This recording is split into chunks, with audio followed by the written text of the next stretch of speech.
కనీసం అవగాహన లేదు. ఎందుకంటే ఉదాహరణకి నేను స్పష్టంతో చెప్తున్నా, రేవంత్ రెడ్డి గారు నాకు 20 ఏళ్లుగా పరిచయం. రేవంత్ రెడ్డి గారు ఒక ప్రెస్ మీట్ పెట్టారు భరతన్న. ఎగ్జామ్ ఇంకా 2 రోజుల్లో ఉందనగా 18వ తారీఖు 19వ తారీఖు జనార్దన్ ప్రెస్ మీట్ రేవంత్ రెడ్డి గారు పెట్టింది.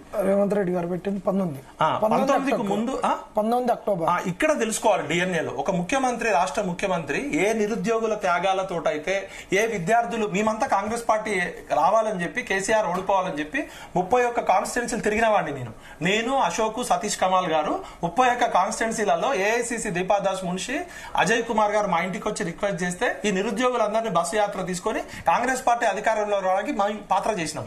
కాంగ్రెస్ పార్టీని ఓడించిందే ఈ గ్రూప్ 1, అది బీఆర్ఎస్ పార్టీని, కాంగ్రెస్ పార్టీని గెలిపించిందే నిరుద్యోగులు. అలాంటి విషయంలో పాపం రేవంత్ రెడ్డి గారికి ఎవరు ఫీడ్బ్యాక్ ఇచ్చిర్రో ఆయన ప్రెస్ మీట్, బండి సంజయ్ గారేమో అంతకు ముందు రోజు 1000 మంది వస్తే అరెస్ట్ అయ్యిండు. ఆ రోజు సాయంత్రం మంత్రుల హై లెవెల్ కమిటీ మీటింగ్ అని చెప్పారు. కానీ మంత్రులు ఎవరు మాట్లాడలేదు దీని మీద, ముఖ్యమంత్రి మాట్లాడలే. పిసిసి ప్రెసిడెంట్ మహేష్ కుమార్ గౌడ్ మా అన్న, అసలు పిసిసికి అను టీఎస్పీఎస్సీకి ఏం సంబంధం? టీఎస్పీఎస్సీ ఆఫీస్ లో కాంగ్రెస్ పార్టీకి ఏమైనా సెల్ ఇచ్చిరా? అసలు రాష్ట్ర ప్రభుత్వానికి ఏం సంబంధం టీఎస్పీఎస్సీకి?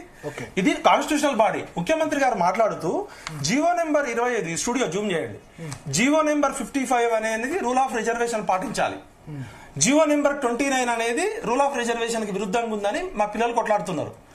ముఖ్యమంత్రి గారు పాపం మాట్లాడుతూ జీవో నెంబర్ 29 గురించి మాట్లాడుతూ 55 గురించి చెప్పారు. 55 లో ఉన్న విషయాలు 29 గురించి చెప్పారు.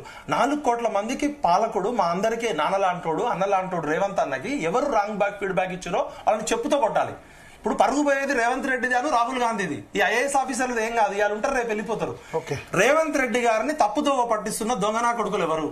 ఇది స్పష్టంగా రేవంత్ అన్న క్షేమం కోసం చెప్తున్నా. కాంగ్రెస్ పార్టీని మేము కష్టపడి తెచ్చుకున్నాం, టీఆర్ఎస్ తో జైలుకి వెళ్ళి తెచ్చుకున్నాం. రేవంత్ అన్న ఇప్పటికైనా మీరు ఒక హై లెవెల్ కమిటీ వేయండి, ఎక్స్పర్ట్ కమిటీ, వాస్తవాలను మీ దృష్టికి తీసుకురావాలని. ఇలా జీటీవీ భరత్ గారు పదే ఎందుకు పెడుతున్నారంటే ఈ సమస్య పరిష్కరించడానికి. అక్కడ కూర్చున్న మానవతారాయ్ కావచ్చు, అశోక్ గౌడ్ కావచ్చు, నేను కావచ్చు, మేము ఏ రాజకీయ పార్టీకి సంబంధించిన వాళ్ళం కాదు. ఇన్ని ఫైళ్లు సార్ చూడండి మీకు ఇస్తున్నాం, ఇగో మీ లైబ్రరీలో పెట్టండి. ఒకసారి మనం అడుగుదాం. బల్మూరి వెంకట్